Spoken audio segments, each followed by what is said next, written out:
15th. Please note, if you have any comments, there are two opportunities for comments during this meeting.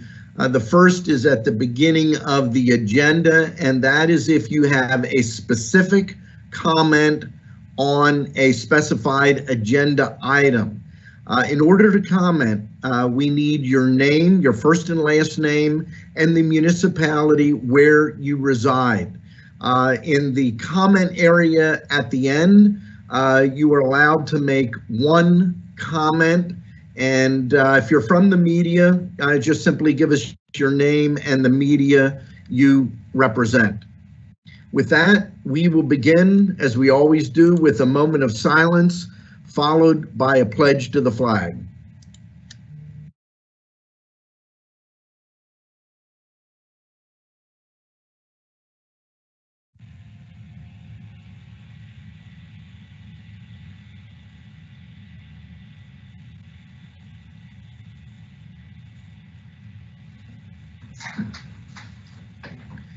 I pledge allegiance to the flag of the United States of America and to the republic for which it stands, one nation under God, indivisible, with liberty and justice for all.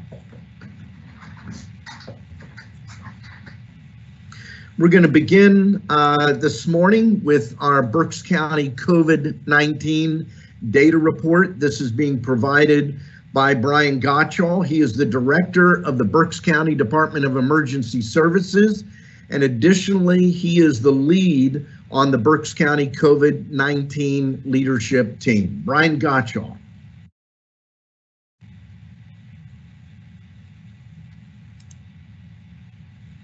You're muted, Brian. Good morning, Commissioner. Thank you, and thank you for the tip-off. Again, this is our report for the week of October 15th, 2020. We're going to look at the same series of slides that we looked at last week. We don't really have any new data points to offer, but we're going to review them and take a look at some trends of that data that we've been looking at week over week. As always, this is the Pennsylvania Department of Health Early Warning Dashboard. Reminder to our viewers that this is updated on a Friday, so the document that, or the exhibit that we're looking at here is really the data from last Friday. We do see upward trends in all of the areas that are being tracked by DOH. Again, this is concerning for us, but we also need to look at how extreme those upward trends are. There is nothing that in a single week is screaming as concerning, but we need to be worried about the fact that we are seeing upward trends in a number of different data points week over week. We don't want to be kind of lulled into complacency here in that we're looking at things on a week-to-week basis, because small increases over a number of weeks equal significant increases in general. And we're going to be able to look at that a little bit better on some of the other exhibits. This is our daily testing and case count. Again, we show this just for validity of the data, to let the public know that we are looking at this on a day-by-day basis, that there's no artificiality in representing our statistically smooth data. I do want to point out a little bit of an anomaly on the right-hand side of the chart here. You see this kind of flat spot, both in our testing and in our cases. DOH had some data publication issues over the weekend, and what that meant is that we went basically 3 days without getting data updates, and then upon getting the most current data the day after that, we basically had to take the change over those 3 days and average it out across the 3 days. So normally on this chart, we don't do any smoothing. We want to show the real numbers day by day. But in this one example here, we didn't have day-to-day numbers, so we had to smooth that very short period. And that, of course, results in a flat line in both measures on the chart. Getting to our statistically smoothed 7-day testing and 14-day case count, I do want to strongly emphasize what we're seeing here at the right-hand side of the case chart. We're starting to see a rise from what had been a fairly long, reasonably flat run of case counts. And we're starting to see that number go up again. In fact, not only is it going up, but it's going up over a very short period of time in statistics, giving us what we would call a steep slope in the curve, and that's one very easy statistical indicator to look at impacts. We don't want to see the curve getting sharp, getting steep, like it was back here in the spring when we had a very rapid rise in cases that got us up to our spring peaks. So again, we all want to be very aware of what's happening on a week-by-week basis and how it impacts the longer-term, bigger picture that we see in this slide. Equally concerning, as always, we show this first test positivity, and this is a little different than what DOH looks at. DOH includes all of the serial negative testing that's going on in healthcare facilities, and because positivity is the number of cases divided by the number of tests, when the number of tests is significantly large, it makes the positivity percentage much smaller. The statistics that we're looking at in this exhibit don't take into account all those serial negatives. These are effectively tests being conducted out in the community at large, if you will. And again, we are at a peak since we've been tracking this in mid-June. We see that we're above 14% first test positivity, and not only are we high, but we see a very sharp, steep climb in that curve, which is also very concerning for us. It means that we need to, as a community, work together to ensure that we're putting in place the appropriate mitigation measures to help keep that curve flat and slow the spread of the disease to the extent that we can with reasonable common sense mitigation measures. And Brian, if you could just take a moment and explain what you mean by serial testing. I've heard from some people they don't understand what we mean and what that is. Thank you. Sure. So some facilities, for example, nursing homes and other long-term care facilities, are being mandated by the federal and state government to put into place serial testing, which means that depending on the circumstances in the facility, which is probably a level of detail we don't need to get into, but in some cases, all of the residents of the facility need to be tested on a recurring basis. And in other cases, both the residents and employees of the facility need to be tested on a recurring basis. And, you know, you look at a facility like Berks, for example, the largest nursing home in Berks County. When we were doing serial testing at Berks on residents and patients, that was basically 800 tests every week getting factored into the test count in Berks County. And that's a significant number as a percentage of all of the tests that are being conducted throughout the county. So when you extrapolate that out to all the nursing and long-term care facilities in Berks County, those that are doing it are dumping a lot of tests into the hopper, if you will. And as we would expect, the vast majority of those tests are negative. Of course, on occasion, we have a facility that has an outbreak and then they have a large number of positives. But by and large, the numbers are negative, and the intention here is to do surveillance and make sure that we don't let the disease sneak into the nursing facility and then get out of control, creating problems for those most vulnerable populations. So because the serial testing generates a large number of negatives, it has a tendency to cause us to see our positivity driven down, because again, positivity is positive tests divided by all tests given. So the DOH number that's looked at in the early warning dashboard is using all of those negative tests, whereas the number that we're showing here on the chart that's on the screen right now is culling out those negative tests and just using first-time testing. You know, John Q. Citizen, who produces at the urgent care or the doctor's office and says they want to be tested because they're symptomatic or because they were exposed to somebody and notified of such through contact tracing. So again, this isn't a right-wrong question. It's not like looking at the data one way is right and looking at it another way is wrong. There's justifiable reasons to look at it both ways, but we believe that this slide is an important representation of positivity, because it is really these people who are most out in our community. Generally our nursing home residents. Now, of course, the employees leave the nursing home and they get out in the community too, but our nursing home residents and other custodial populations like that are not moving around the community, are not representative of the risk to the community of the spread of the disease. So that's why we definitely want to emphasize this chart and believe it is important. It helps us to understand more correctly what's really going on in the community at large. Any other questions with that, Commissioner, or good? Okay. So the next slide we want to take a look at is our county hospitals. And again, so these numbers are up a little bit from last week, but not particularly alarming by any means. It is worthy of note, though, that if you compare these numbers to where we were at in mid-July, we are at about double the count of cases that we have in our local hospitals.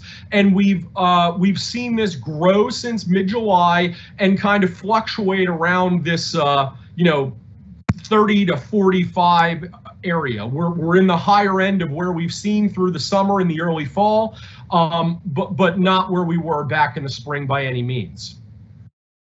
And then this new slide that we introduced a couple weeks ago, apologize for the typo in the left-hand column there, we didn't format that properly, but this is just an effort to represent where the county is over a 3-week period when we consider the fact that we're the 9th most populous county in the state, and then look at these 3 key points of the number of tests being administered, the number of cases per capita, and the number of deaths per capita.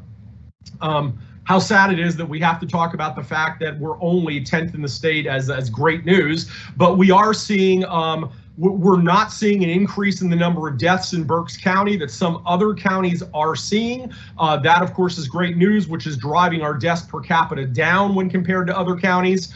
Our case count continues to hold pretty strongly. We're above where we would want to be. We don't want to be higher than 9th because by population, that's kind of our fair share of cases that we would have in the Commonwealth.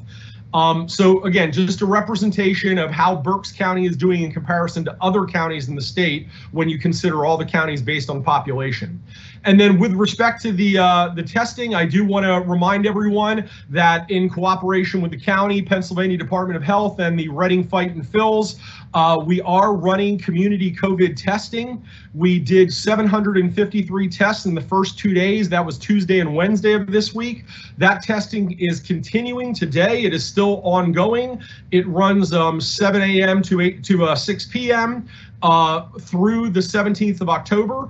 On Friday and Saturday, due to the fact that the Phils had another event at the stadium, we do have to have that wrapped up by 5:30 p.m.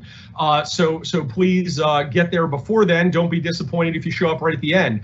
The good news is, while we've done almost 800 tests, there's been kind of a steady flow of cars. We're not seeing like long lines at any given time, so reasonably people can go out there at any time throughout the day and expect that they shouldn't have a very long wait at all to get tested if they'd like to be. Just a reminder, there's no appointment needed, there are no physician's orders needed, and there is no cost to the individual. You must bring some form of identification though, so that your test results can be tracked and gotten back to you.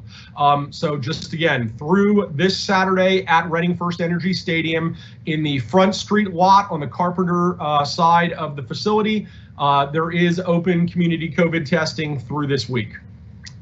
And that's it, Commissioner. You're muted, Commissioner. You did me a solid, I did you a solid. Now we're yes, there we go. Thank you very much. I appreciate your presentation. Are there any comments or questions from my colleagues? Okay, we will move on with the agenda. Are there any additions or corrections for the October 8th Commissioner meeting minutes and the October 13th operation meeting minutes? Hearing none, the minutes will stand approved as presented. We did have some executive sessions since our last meeting. On October the 8th, we had 2 executive sessions, both dealing with personnel. And on October the 14th, we had an executive session dealing with real estate, litigation, personnel, union negotiations, and security. At this time, Barbara Lopez, this is the executive assistant to Commissioner Rivera, because my assistant is on vacation. Are there any public comments on specific agenda items? Yes, there is one. This one is from Crystal Kowalski from Wyomissing. Good morning, Commissioners. I have a comment on agenda item 365A. Can you please explain the need for CGL to consult and testify in the jail staff arbitration? Okay. We will, when we come to that, and I'm marking it right now, we will have our county solicitor explain that particular item. Any other comments on specific agenda items? Not at this time. Okay, thank you. We will move to the agenda. Item 1 under authorizing, Budget Department, adopt a resolution authorizing 2020 budget transfers in the amount of $2,711,645 and 2020 appropriations in the amount of $2,027,145 per listing dated October the 12th of 2020. We have several items listed under Human Resources. Item 1, authorize the appointment of Matika Palmer to Fiscal Coordinator in the Workforce Development Board. Item 2, authorize the appointment of Stephen Menino to Veterans Affairs Education and Benefits Outreach Coordinator in the Veterans Affairs Department. Item 3, authorize the transfer of Philip Salamone from part-time hazmat operations to full-time special operations and project officer in the Berks County Department of Emergency Services. Item B, adopt a resolution authorizing the chair to execute the Pittsburgh Business Group on Health Employer Member Application for 2021 for participation in the Prescription Drug Consortium. Item C, adopt a resolution authorizing the chair to execute the renewal rate summaries for Capital Blue Cross effective January 1 of 2021 through December 31st of 2021. We have one item listed under Commissioner Rivera. Adopt a resolution authorizing the reappointment of Jonathan Encarnacion, Reading, PA, to the Berks County Mental Health Developmental Disability Advisory Board for a 3-year term expiring December 31st of 2023. There's several items listed under the Commissioners.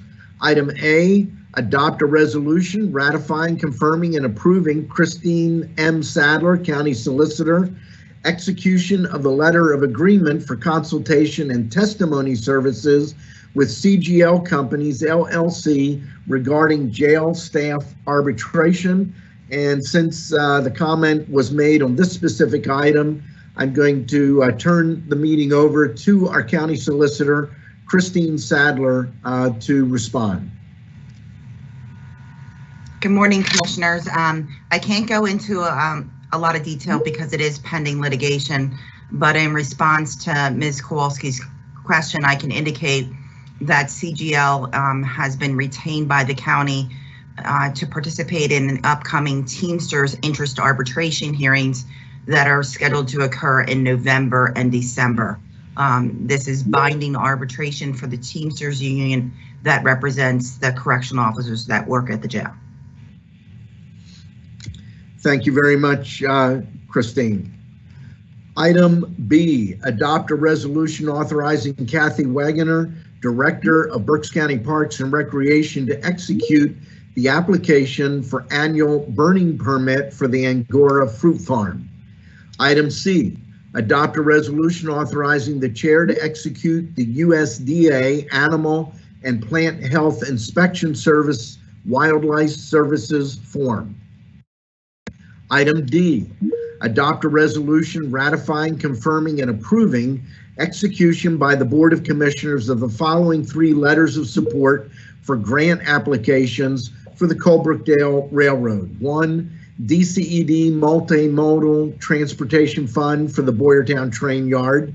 2, PennDOT Multimodal Transportation Fund for the Boyertown Train Yard. And 3, PennDOT Multimodal Transportation Fund for the Pottstown Memorial Park and the Steel River Station Connectivity Project.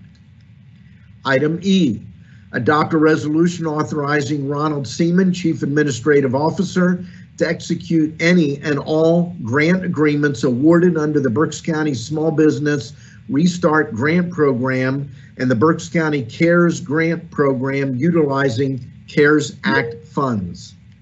Item F, adopt a resolution authorizing the chair to execute the amendment to the letter of intent dated October the 8th of 2020 between the County of Berks and Douglas N. and Annette M.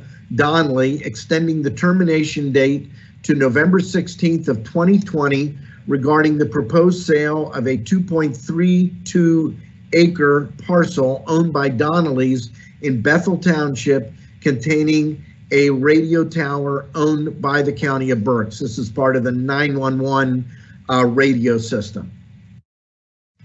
Item 2, a motion authorizing execution of contract agreements and amendments as furnished by the contract coordinator is set forth on the attached listing dated October the 13th of 2020. There are a total of 4 contracts, one with the commissioners, one with facilities, one with mental health and developmental disabilities, and one with human resources. Item 3, a motion to ratify and confirm payments as set forth in the Controller's Office voucher listing. It's dated October the 13th of 2020, and payment of electronic transfers and employee payroll. Motion to approve the agenda as presented. I will set. The motion has been made and seconded. Commissioner Barnhart, are you going to bring up I am. I was going to wait till we approve the agenda and do this from the floor. a separate one? That's absolutely fine. Is there any other discussion on the agenda? Yes, I have a correction on item E. It should be Berks County New Start Business. Berks County New Start grant rather than Restart. Restart. Good Yes. catch, Commissioner Rivera. I read right over that and didn't even register. Thank you. Any other comments? Hearing none, all those in favor signify by saying aye. Aye. Aye. Opposed? The motion is carried. Commissioner Barnhart. Yes, I have an item from the floor. We, as a board, I believe, should not wait until the state comes back for the 19th to the 21st in the session to make any sort of modifications to the election laws this close to the election. But one of the things that has been put out there for possible inclusion in the law is recording audio and video of the canvassing process, pre-canvassing canvassing process. I'm recommending that we do this regardless of the outcome of the law change, if there is one or not. I think it's really to the integrity of the election process that we engage BCTV for a fee, probably an hourly rate, to record in the DoubleTree, to record the movement of the ballots from the DoubleTree back to the 13th floor services center, the commissioner's boardroom, for the actual scanning of the process. So we would need audio video in the DoubleTree ballroom. We would need audio video going with the transportation of the truck and the deputy sheriff to and from the DoubleTree, across the street to here, up the elevator into the boardroom. It's our goal to have the envelopes, both envelopes, opened at the DoubleTree and the ballots counted here on the 13th floor as a very fluid process. Our anticipation is to have this done hopefully on election day.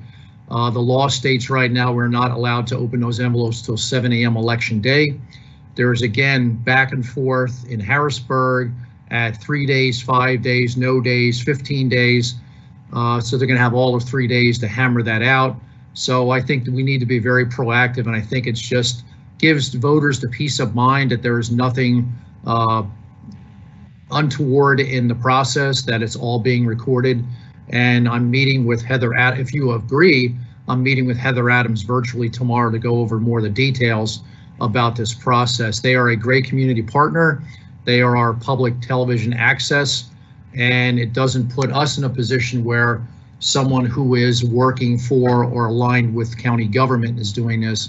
it's strictly be an outside agency. BCTV is the right group to do this. So that's a long-winded motion, but I'd like to have a motion for final review by Ron Seaman, our Chief Administrative Officer, and our legal department, Christine Sadler, before we enter into a contract. It's probably going to be a little open-ended. There's probably going to be an hourly rate, but we don't know how many hours we're going to need people. This may actually drift into the next morning. We certainly don't want that to happen, but they will be at the ready to do that. They're going to be calling on staff as well as they have volunteer camera people. As many of us know, they use volunteers in the community at BCTV. So I think it's a great idea, and I think it's something we should move forward with, and Ron's hand is up. Is there a second to the motion first? Second. We have a second. Yes, Ron. Just a commentary for the board. I heartily support this recommendation, but to what Commissioner Barnhart indicated, with the manpower that we've already received from the county employees for assistance on election day, I'm fairly confident that we can complete the process on election day. However, currently, the law allows us to receive and account for ballots that were postmarked by 8 p.m. on election day up until Friday at 5. And I think that whole process should also be included in this videotaping. Yeah, so keep in mind, the first day, election day, is going to be consuming the DoubleTree. We're hoping that that shuts down, and whatever remains of the process of those other ballots coming in by Friday will happen here in the boardroom. So that way the transportation and the DoubleTree, BCTV can focus just on one room as they're recording the process. Thank you, Ron. Yep. And that's one of the reasons we've canceled, just announced earlier this morning, the commissioners' meeting for that Thursday. The focus needs to be on the election. This was brought up to me in the last couple of days. I think it is an excellent idea. There's a lot of concern across the board. Let's forget about red and blue and purple and all the others. This is the first year that Pennsylvania has had the mail-in ballot. There are concerns about chain of custody. There's concerns on what's the county going to do? Who's counting my ballot? And this really should allay all of those concerns. This will become a permanent record. It's almost like somebody in a store knowing there's a security camera as an employee, that anything they do, anything that they say is on that security camera. The only difference is these are not going to be necessarily fixed cameras. They will be covering everything that is taking place, and it will incorporate audio. That should give people a lot of confidence about the process. We also need to note that if the legislature and the governor ultimately agree on pre-canvassing 3 days in advance, we will incorporate this same video and audio on any aspect of the ballot pre-canvassing process, whether it's on election day and up until 5 p.m. on November the 6th, or there's a change in the law. And I agree with Commissioner Barnhart. We need to not wait to see what the legislature does. We need to provide confidence to our local voters that they can trust the process, and that there is a system in place that provides oversight and a video audio record. Any other discussion? So the motion has been made and seconded to provide video and audio services through BCTV for all pre-canvassing and ballot counting in the county, pursuant to approval of our Chief Administrative Officer and our Solicitor's Office. Hearing no further discussion, all those in favor signify by saying aye. Aye. Opposed? The motion is carried. Thank you very much. With that, We will move on to reports. Our treasurer is not available. I do have the report. The general account fund balance is $194,590,825.47. There's a balance to clear of $5,760,286.08, leaving a balance of $188,830,539.39. The balance in the CARES Act fund, originally it was 38 million, and that money now is starting to be spent down, is $36,606,868.32. With that, we will now go to actually Ron Rakowski, Deputy Controller for the County Controller's Report. Ron. Thank you, Commissioner, and good morning, everyone. Good morning. The total disbursements for the week ending October 15th, we had accounts payables in the amount of $6,427,164.09. We had payroll of $4,370,833.69 for a total disbursement of $10,797,997.78. Thank you very much, Ron. You're welcome. We'll move now to our Chief Administrative Officer, Ron Seaman. Thank you, Commissioner. I have nothing at this time. Perhaps during the election board meeting, there may be some comments needed. Okay, thank you very much. Commissioner Barnhart. Thank you, Commissioner Leinbach and Commissioner Rivera and everyone who's joined us today. Start out with our contact tracing update. As of yesterday, the total for Berks County through Cook County Wellness Services is 2,136. The actual refusal rate, when you take out the ones that were extended because of time to get the results back, is 15%. This 2,136 represents 102 new contacts in the past week, or about a 6% increase. Of the 1,587 remaining contacts in Sarah Alert, 811 are now closed cases, either removed from the system or pending removal.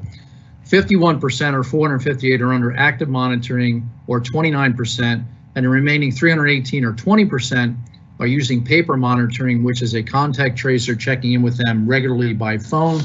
So far, so good with the contact tracing. We are nearing the end of switching to CARES Act funding. We are nearing the end of the application process. The window was open for about 2 weeks. The deadline is 5 p.m. tomorrow evening. Please do not wait until 1 minute of 5 to submit your application.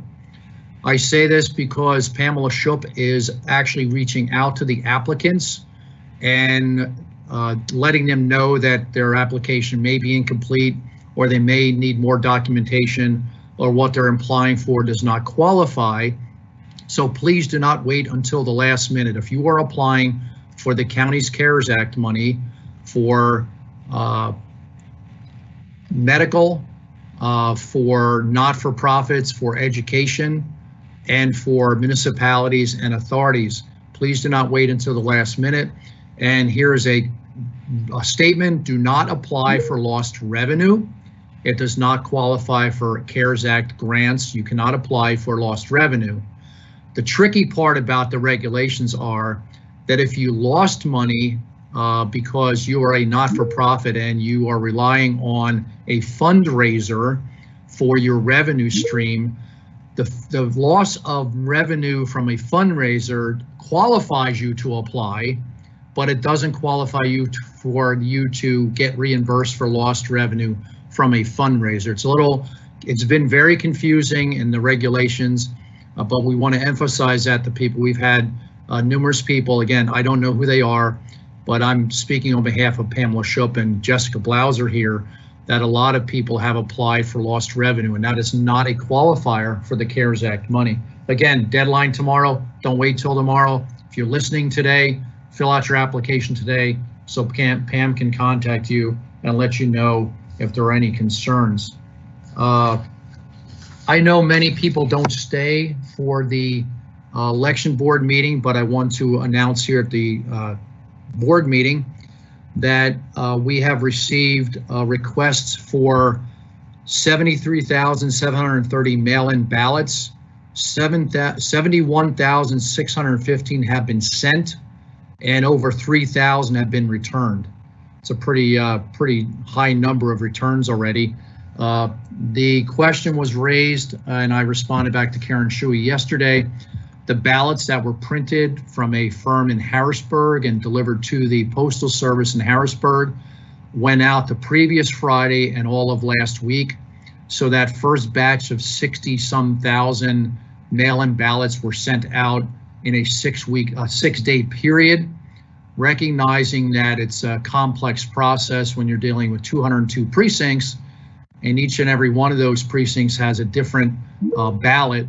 It's not simply, as I've said before, printing a postcard for 70,000 people and mailing people an identical postcard. It's a complex printing process that was handled by a firm in Harrisburg. Part of the reason was obviously the sheer number of mail-in ballot requests, as well as being in Harrisburg, they can directly drop that mail at the Harrisburg postal facility, which is where our mail goes. So I did a little experiment last Thursday. I dropped myself a letter in the mail. I put it in my mailbox out front. The mailman picked it up, and I mailed it to myself here at 633 Court Street. When I came into work Tuesday, the letter was here. So it was picked up in my house on Thursday, and when I came into work Tuesday, it was here, recognizing we're talking about Saturday, Sunday, and Columbus Day being a holiday. So I was just trying to kind of prove to myself whether the mail was delayed for an extended period of time. For me, that doesn't sound very much like a delay. So look forward to everyone's questions, and turn this back over to my colleagues. Thank you.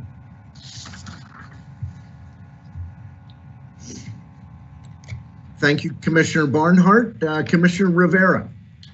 Yes, thank you, Commissioner Leinbach. I have a few items here to update on. The PFHA Rental Assistance Program has been extended till November 4th. The last time I spoke, I had mentioned it was ending earlier, but it has been extended till November 4th. All applications and the information required need to be in by that date. If not, it will not be processed. Something that did change as well was that the maximum rental assistance that a person could get was $750 per month, no matter what the amount of the rent was. And if the landlord accepted that, they had to forgive the difference. So if the rent was $1,000, they would get $750 from PHFA. They would have to forgive the other $250.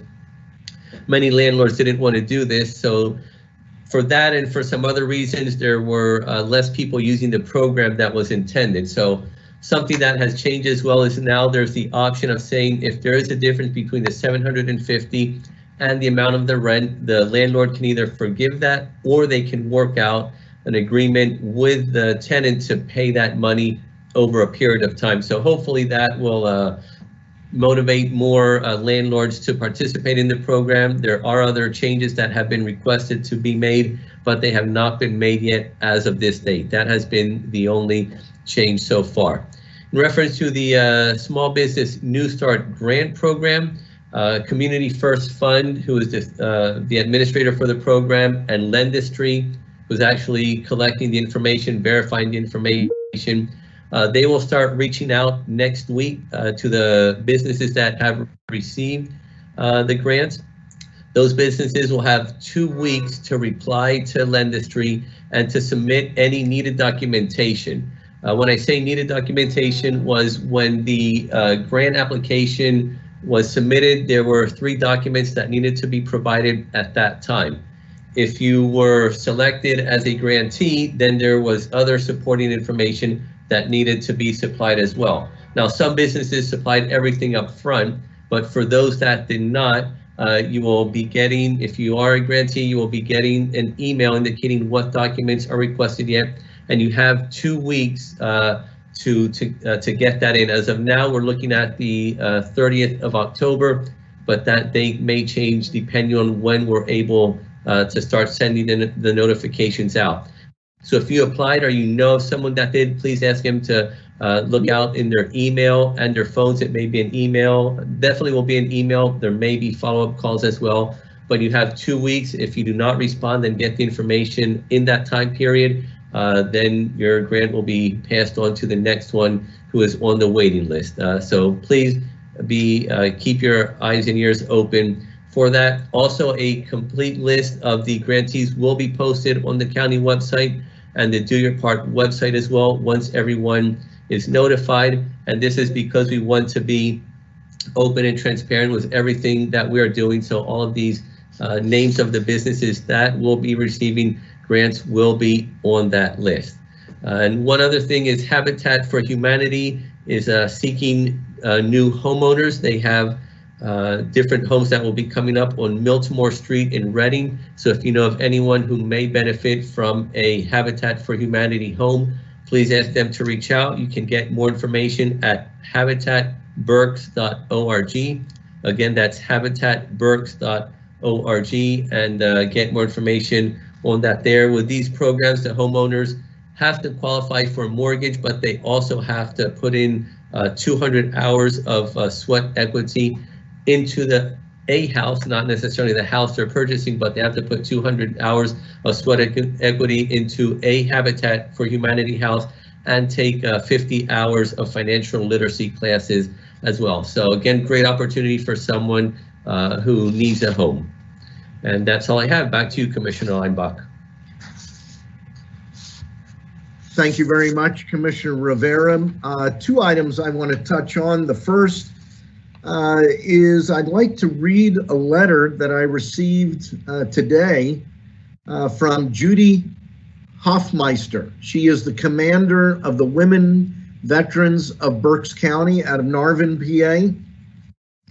And it is subject, Berks County Veterans Affairs.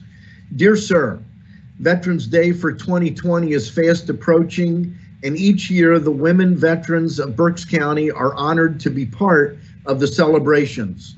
We also want to recognize those who help members of the women veterans of Berks County. We at WVBC feel that these veteran service officers of Berks County have gone above and beyond the call of duty in supporting the veterans in the area. The veterans in our area have not stopped needing the support and expertise of those who work at the Berks County Veterans Affairs, and the demand on this staff is just as great, if not greater, than before COVID-19 hit our country. Under limited face time with veterans, reduced staff, and lack of volunteers to assist, the BCVA has continued to support the women veterans of Berks County, providing all the needed services and support that they would normally do before COVID-19. The women veterans of Berks County felt that that with Veterans Day just weeks away, we want you, the county commissioners, to know that we appreciate and need continued support that the BCVA office has to offer. We ask that you as commissioners continue to support these fine people, continue to provide them with the needed support and staffing to fulfill their mission to help veterans. Thank you for your time and consideration. I copied that letter as soon as I received it. I sent it over to Kenny LeBron. Ken is our director of the Berks County Veterans Affairs. He has a great team that service all of the veterans here in Berks County. I also shared the letter with my colleagues.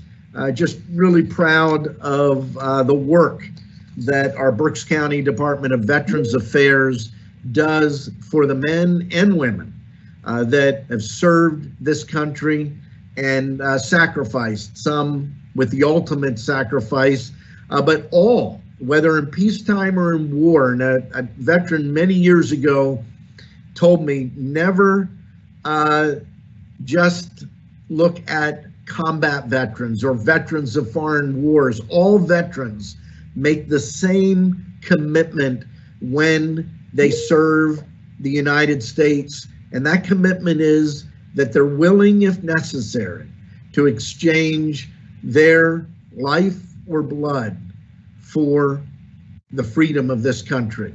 And it's that simple. They are not the politicians. They're not the ones making the policy. They are the men and women that serve to protect our country.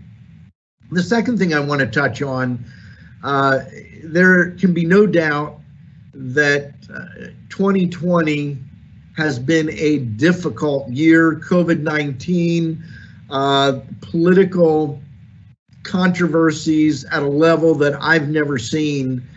And a lot of people are saying a lot of things. And I understand people's fear and concern regarding the election.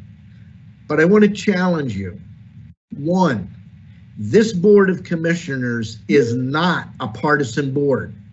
I've seen some of the comments in prior weeks and even this week, and each of us have a right to vote for and support the candidates at any level of government that we choose.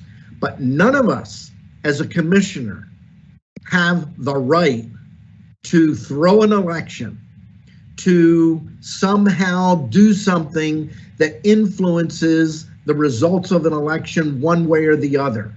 I and my colleagues, day one, have been committed to a transparent, open, and secure process so that every single voter in Berks County, whether they vote by mail, absentee ballot, or they vote in person, can trust that the results will be a result of how they voted on election day. It is important to note that when you get a notice from mail-in ballot that your ballot's been mailed, we didn't set the system up. The system has been set up by the state, and that occurs when the vendor who is processing and ultimately mailing the ballot downloads that information. So it can be a day or more before the ballot is actually going into the mail. That's probably something that needs to be looked at from the process, but that's the way that it currently works. That's why you may think you saw it was downloaded. I saw the date of the 7th of October, and you still don't have your ballot. That is why. Again, the date it says it was mailed is actually the date it was downloaded by the vendor. And I think it's also important to understand this is the first year that Pennsylvania has used a mail-in ballot. While the legislature in Act 77 and then updated with some changes early in the spring put together the ability to vote by mail, a lot of the processes and procedures are not outlined. For instance, Commissioner Barnhart brought up the video and audio recording. We're going to go ahead and do that. We're not going to wait. The comment's been made about pre-canvassing. Earlier in the summer, the legislature, both the House and the Senate, passed a pretty significant election reform bill that included 3-day pre-canvassing. I can tell you there's been debate. I believe the governor wanted either 5 or 10 days pre-canvassing. We at the county level think 3 days would be good, and frankly, we think if we don't get the pre-canvassing, we still will be able to finish counting all of the ballots that we receive by 5 p.m. on election day, and or the people voting in person probably by late night or early morning on Wednesday. We're committed to doing this right, to doing it honestly. I would encourage you to consider those facts in spite of all of the vitriol that is out there. I believe most, if not all, counties are trying to do this exact same thing. We're under a microscope. We need to do this right. We have a responsibility. It's one of the things we were elected to do. Elections are run by counties. On election day, November 3rd, 3,069 counties in the United States will be running elections just like we are here in Berks County. And it's our job to get it right. So hopefully that addresses some of the concerns. I know some people won't be satisfied, but that's the reality of where we are as county commissioners here in Berks. We want the results that demonstrate exactly how the people of Berks County voted, whether by mail, absentee ballot, or voting in person. With that, I will move to our row officers. Any comments from our row officers?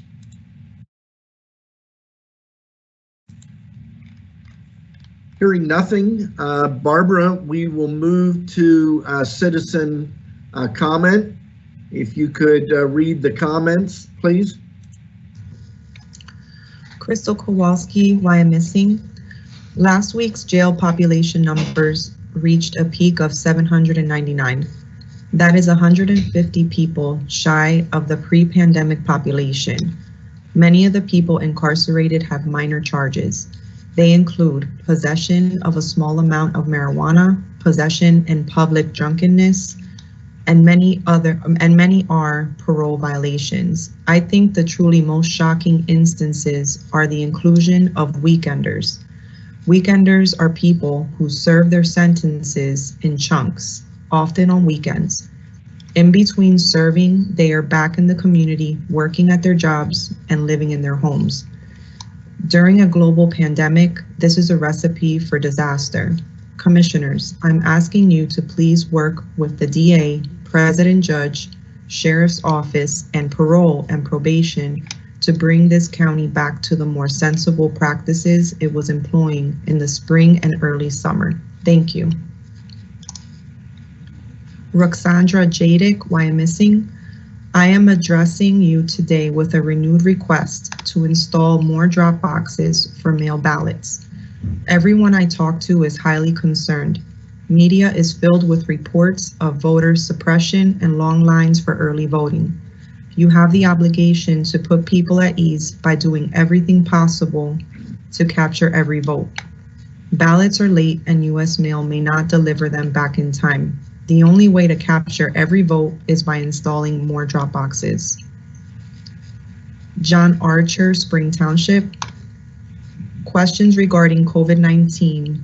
Since we now have some contact tracing activity in place in Berks County, what areas are being the most impacted by the recent exponential rise in positive cases, and what is the current trend regarding cases needing hospitalizations? Along this line, are there areas in the county in which positivity rates have been relatively low and deserve to have their restaurants and other businesses open up to a much greater extent? If this is the case, what do we have to do to convince the powers in Harrisburg to make the appropriate accommodations to help relieve the financial stresses of the owners and their employees who deserve to be treated much better? Jane Palmer. Commissioners, I am happy to report that I got my mail-in ballot on Tuesday, 9 long days after it was mailed, but many others still have not received theirs. What's even more worrying is in checking the status of their ballots online. Some folks find that their ballots are still being prepared for mailing. 2 friends are expecting their first grandchild any minute now, but cannot leave to see their daughter until they vote. Another is moving this week and concerned that if her ballot doesn't arrive while they're still living in their current house, it will be delayed in the course of mail forwarding and her vote won't count. My question concerns your stated limit of mailing 10,000 ballots each day. There are hundreds of thousands of registered voters in Berks, and at that rate, you won't make it. Given the amount of junk mail all of us get every single day, I'm sure you can find a way to mail more than 10,000 ballots a day. Please explain. Melvia Ahmed, why I'm missing. COVID-19 cases are almost double what they were in the last week. Treatments have reduced the death rate and the severity for some. However, when one is exposed to an individual, one is exposed to all of the people that person has been exposed to, and so on. If a person has a cold, it is considered courtesy to warn people to keep their distance. If a person has an STD, she is expected to warn others and control exposure. Why is it individual freedom to wear a mask when you are potentially exposing our vulnerable population to severe illness and long recovery? Adrian Jadick, why am missing? Last meeting, Commissioner Barnhart has confirmed that the Republicans in the PA House are the ones stalling the decision to open ballots early. 3 meetings ago, Commissioner Leinbach assured us that, on the contrary, Republicans are for opening ballots early. Everyone in the U.S. knows that the Republicans are taking every possible step to suppress votes. More and more reports of a concerted effort by Republicans to suppress votes have surfaced. Commissioners, this is no time for political games. My ballot is listed as having been mailed on the 7th of October and has not arrived yet. I hear of many similar cases. Mail does not take that long. We have tested some mailings and they arrived in a day or maximum 2. By posting falsehoods, you create confusion that can result in panic. You are responsible for making sure that the constituents have confidence in the mail voting process, and lying to them is not a way to put people at ease. I called election services several times, and on 2 occasions, the same lady started a rant blaming everything on Governor Wolf. This raises questions of the professionalism at the election services. This also raises concerns of possible partisan maneuvering in an office that is presumed to be completely neutral and nonpartisan. Please stop with the political games. We know that Commissioner Leinbach is a Trump admirer. Berks does not need this partisanship. Berks needs to be placed at ease that their officials are doing everything to preserve our democracy, not to undermine it. We need honest reporting of what happened to our ballots. More than ever, we now need installation of more drop boxes. We also need to prepare for the eventuality that the legislature will approve early opening of the mail ballots and ensure now that we have the manpower to proceed. Irene Jadick, overseas voter, registered to vote and why I'm missing. Commissioners, I have repeatedly requested for a publicized procedure so that voters understand how each voting process works without having to call election services. I have cast my absentee ballot, but there seems no way to get a written confirmation that my ballot was received. On the DOS site, I don't appear of even having voted by mail at all. Although my mail ballot was safely delivered to my email address, I have not received any email that the ballot made it back safely. We need an accurate paper trail. I called DOS and I am told that you are responsible for sending email confirmations. Please explain this process. Please also make this process available on the website so everyone in my situation can understand what to expect. Christine Dimovitz, Center Township. Hayden families seeking asylum remain detained in Berks. Some families are entering their 8th month of incarceration here in our local county facility. They have spent the duration of the COVID-19 pandemic in the center, and the situation of incarceration prevents them from making decisions for their own family's health and safety. Detained parents are imploring that Berks County Commissioners release them so the parents can care for their own children during this public health crisis. Some of the children who are being locked up by Berks County are becoming malnourished because they can't eat the food there. Parents have to watch their children suffer and be traumatized by a system that they believed would provide protection for them. It's wrong and deeply violating. Mothers can't care for their children. Fathers can't care for their own children. Women are in extreme pain and in need for medical care, only to be turned away and ridiculed. We must demand an end these human rights abuses happening here. The condition of detention itself is deeply harmful. This Berks County facility is depriving parents the ability to really care for themselves and their children. These parents who want to make good decisions for their own families and are more capable of knowing what their families need than ICE or the Berks County commissioners. Family detention is especially violent during this ongoing public health crisis. The families need to be released together now. We know that you as the commissioners have the power to end the contract with ICE. Commissioner Barnhart, Commissioner Rivera, Commissioner Lineback, we know you have the ability to convert the detention center into a facility that actually meets the increasingly urgent needs of people in Berks County.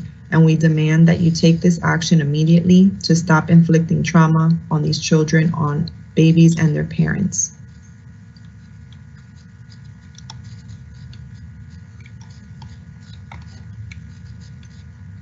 And I do not see any other comments listed here. You're on mute, Kirsten. We will close the comments at this time. I appreciate the great help, Barbara, taking us through the comments. I'm going to recognize Brian Gottschall. He is prepared to respond to one of the comments. Brian? Thanks, Commissioner. This is with respect to the comment asking about more granular information about locations of the COVID disease in our community. And I think that the question is a great question, or the comment, however you want to phrase it. It in fact reflects what we collectively, along with the Board of Commissioners, have been trying to get to the bottom of. So I did provide the IT department a link that I think that they were posting on the various forms of social media to ensure that people have it. But in the event that you're listening to this and can't copy down the link or get to it, you can simply do an internet search for Pennsylvania COVID dashboard, and it's going to get you to the place of the resource that I'm getting ready to display here. So this document is, or I'm sorry, this link is Pennsylvania Department of Health's COVID dashboard. And at the bottom of the entry page, you'll see some tabs here. If you click on the COVID zip code case data, you'll get to the screen that I'm showing right now. And this is kind of a real nice GIS-based fancy tool that DOH has made available, but unfortunately there are some significant limitations to it, as the viewers' comments reflect. So I'm going to take this tool and just kind of zoom into Berks County, and what we end up here is with is information about the Berks County zip codes and the case counts in each zip code. So it's a nice tool to give you a quick at-a-glance view of where there are the most COVID cases in Berks County, and they do update this data regularly. The problem is that the information that's displayed here is also parallel to pretty much the population of Berks County or anywhere else in the Commonwealth by zip codes. So we might look at this and say, oh, geez, you know, the city of Reading, we see all this dark color. This is indicative of the fact that we have large amounts of COVID in the city of Reading. Well, that's true, but we also have the largest amount of our population in the city of Reading. So what we really need to be able to make this data useful is tabular data, not nice graphical data like this, but tabular data that lists the COVID cases by zip code, so that we could compare that to known population data by zip code, and therefore help us to understand where the number of COVID cases is not proportional to the population by zip code. And we've actually made that request to DOH. In fact, the commissioners, Commissioner Weinbach in particular, through his contacts at CCAP, at the County Commissioners Association of Pennsylvania, and their ongoing interactions with the governor's office and DOH, have requested this. Unfortunately, DOH has not satisfied our request for this data. were DOH to provide us the COVID data by zip code on a recurring basis, we could then produce a very similar map to this that smooths that data by population and allows us to see COVID data by unit of population, by 10,000 units of population or 1,000, whatever would make the most sense. Until we can get that data from the state, we really don't have any ability to provide a more granular representation for our citizens. In the citizen comment, they alluded to the contact tracing efforts, and in essence, now that contact tracing is in place, can't we utilize that information to kind of get what we're talking about here? Unfortunately, due to the privacy efforts of the contact tracing, our contact tracers don't even receive the information about the positive cases by zip code. They know the information about the contacts by zip code, but not the actual positive case. Again, all of that is held at the state level by DOH and can only be released by DOH if they see fit to do so. And we do agree with the viewer that it's important that they do. We've made the request for that data to be released, but to date have been unsuccessful in collecting that data. I don't know, Commissioner Leinbach, whether you want to dovetail into that with respect to our request to the state and what we've heard, which I believe is essentially nothing, but you may have more information about that. We have heard, we'll look at it. We understand what you're asking, but unfortunately, as part of the CCAP task force, it has been very difficult to get the governor's office or DOH to provide information in any format different than what they've set out to provide. It's been disappointing. I know some people are going to say I'm reacting politically. My colleagues know that I've not gone out and tried to make a big political issue out of this. The retesting issue is another example of this. We've pressed on the positivity rate. I've personally spoken to the governor's staff, and to DOH staff on why is it that you run those retesting numbers that artificially drive down the positivity rate in some counties. In many rural counties, they're not doing any significant retesting. So their positivity rate is probably very, very close to what you have on the first test. So it's been a challenge. And look, I get the issue at both the federal and state level that COVID-19 is not something that there was a playbook to go back to and say, okay, here's how you handle it, here's what you do. But it's been frustrating at both levels to get answers. And we've asked, I think this request is about 2 or 3 weeks old. The retesting is a month and a half old. And we're told we may have that data by the end of October. So I don't know. It is frustrating. I can tell you that if you look, read the newspaper, where you're seeing cases that are causing changes in behavior are at our schools, our public schools, our colleges.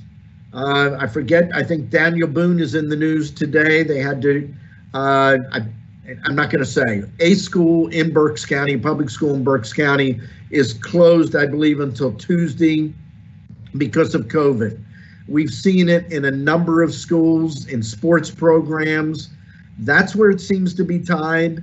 We do not see these issues occurring in areas like restaurants and bars.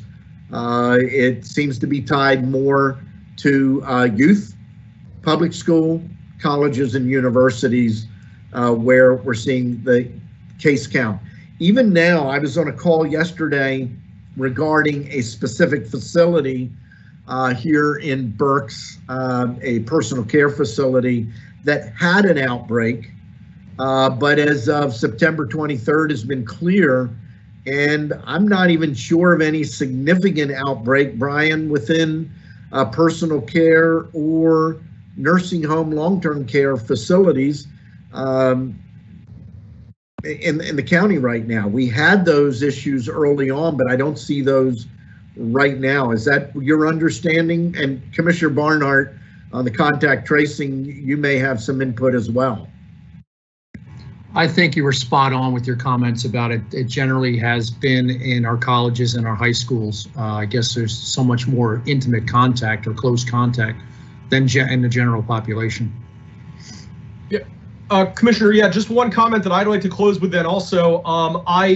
I do appreciate the inquiry from the citizen that provided that comment, and I hope that if other citizens have a desire to see other data, they will make that request. Up there above my head, you see our contact information. Folks can reach out directly in between commissioners' meetings or as part of the comments in the commissioners' meetings. I very honestly, I don't want to waste the public's time. I don't want to waste the commissioner's time, and I don't want to waste my own time preparing data presentations that people don't find useful. I would much rather feed the desire, the need for data that's in the community to the extent that we have the ability to get that data and can make graphics that help to display that in a way that's useful to the public. So please, if there is information that you want, feel free to ask for it. We will do our best to get it or to explain that we're already trying to get it as we did here, but are presently unsuccessful in doing so. So thank you to the citizens that are interested in the data and do ask questions about it or do ask for more or different data. Thank you. Any other comments? Commissioner Barnhart. I'd like to respond to a few of the emails, if I may. The question regarding weekend inmates at the jail. There was an emergency order signed by Judge Parisi on March 15th, and it expired on June 1st. So since that time, weekenders have been coming into the jail. They are in isolation and quarantine or not with the general population. I, for one, don't think this is a healthy practice either. I have a scheduled meeting with Judge Parisi on Monday, and this will be one of my topics of discussion with Judge Parisi. Again, it wasn't the county or APO or JPO or the Sheriff's Department or the jail in particular. It was an order that expired of Judge Parisi's on June 1st, and I guess he didn't extend it. But I'll have that conversation with him on Monday. The concerns and questions about the ballots and checking it online. If you submitted an email, you will get periodic emails as the mail-in ballot process goes through, and those emails come from the Department of State. They don't come from the Berks County Election Board, but the election office does in fact record that your mail-in ballot or absentee ballot was received, and it's uploaded in the SURE system that has been received in election services. That's all I have right now. And Commissioner Barnhart, one other thing I want to add, when the issue of mailing out 10,000 roughly in a day was raised, I reached out to the vendor in Harrisburg and asked them, why is this taking so long? And I learned something very interesting. And if those that might know a little bit about direct mail, there's two types of direct mail that a vendor works with. One is automated and one is non-automated. And I don't have all the details other than to tell you that the design of the mail-in ballot does not allow for an automated process of putting the material together. It's handwork. It's definitely something that we should look at with the Commonwealth going forward. But that said, and I saw the one comment said you'll never meet the deadline. Well, actually we have. There are over 60,000 ballots that have been mailed, and we're keeping up. I think we're up to, did you say 73? 71,650 have been sent. So 70, yeah, we are keeping up as they come in, but the reason it's been so difficult is it is a manual versus an automated. You can't put the various pieces in a machine and have them put together in an automated process. That's something we'll hopefully look at with the Commonwealth after the election. Also, given the unprecedented number of mail-in ballots coming in, the department is a little bit behind in recording this in the Sure system. So if somebody is checking the Sure system every half hour, 45 minutes, give it a little time. We have staff engaged. They are literally being overworked at this point. They are getting this data in as soon as they humanly can to inform the voters that the ballots have been received by election services. I was on the phone, Ron and I were on the phone with Karen and Donna yesterday. They've been working 12 to 14 hours a day. Those are our two in-charge people in election services. So I'm just going to put this out to the public. Have a little patience and courtesy with our employees. They don't deserve berating phone calls and the phone call from the same person 3 times a day. That's just inundating them with hundreds of emails, hundreds of phone calls when they're trying to focus on this election. So please, I'm imploring you not to badger or constantly call or email our elections department. They really are trying to get this work done as humanly possible. Thank you. Thank you, Commissioner Barnhart. Commissioner Rivera. Yeah, I just have one other thing, Tad, here, and the comment around the mailing the 10,000 ballots a day. It says that there are hundreds of thousands of registered voters in Berks, and at that rate, you won't make it. So just need to understand the mail-in ballots don't go out to every registered voter in Berks. They go out to those who request it. So therefore, it's not hundreds of thousands that are going out. It's with the amount that Commissioner Barnhart gave earlier. So just keep that in mind. If you don't request a mail-in ballot, you are not getting a mail-in ballot. It doesn't go out to everyone. Thank you. Very good point, Commissioner. Any other comments or anything else for the good of the order? How about a motion to adjourn to election board? I will second that. The meeting stands adjourned. We'll see you in the election board meeting.